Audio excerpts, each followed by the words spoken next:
Comment garder l'indépendance éditoriale dans des situations de crise sanitaire? Voici l'un des thèmes qui a meublé les discussions des journalistes lors de la Convention des médias africains qui s'est tenue à Arusha en Tanzanie dans le cadre de la célébration de la Journée mondiale de la liberté de la presse le 3 mai. L'impartialité, c'est un principe et un choix des plus difficiles qu'un journaliste doit faire, selon Brice Landry, journaliste de la radio en République centrafricaine.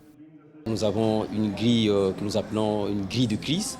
Lorsqu'il y a une crise qui survient dans le pays, on essaie de voir qu'est-ce qu'il faut faire, qu'est-ce qu'il ne faut pas faire, comment faire pour rester impartial, pour rester neutre et pouvoir donner une bonne information aux centrafricains.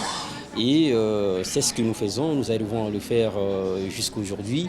On essaie tout simplement d'éviter d'avoir un parti pris, de ne pas être dans un camp contre un autre.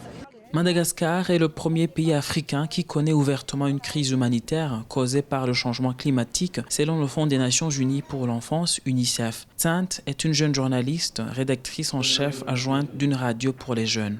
Comme nous, on travaille particulièrement pour les jeunes, donc nos émissions sont destinées principalement pour les jeunes. C'est vrai qu'on aura plutôt tendance à prioriser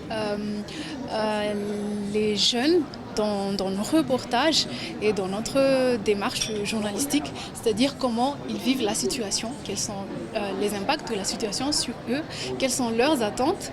Mais après, comme j'ai dit tout à l'heure, on ne se contente pas de ce côté-là uniquement, mais on va pousser notre recherche encore plus loin, essayer de chercher les informations qu'ils veulent obtenir, que ce soit auprès de l'autorité, du gouvernement ou vraiment d'autres sources.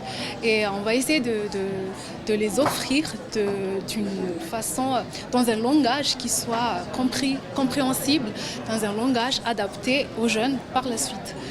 En matière de liberté de la presse, l'Afrique peine à décoller selon Reporters sans frontières. Dans son dernier rapport, 23 pays sur 48 sont en rouge ou en noir sur la carte, ce qui signifie que la situation des journalistes dans ces pays est toujours préoccupante.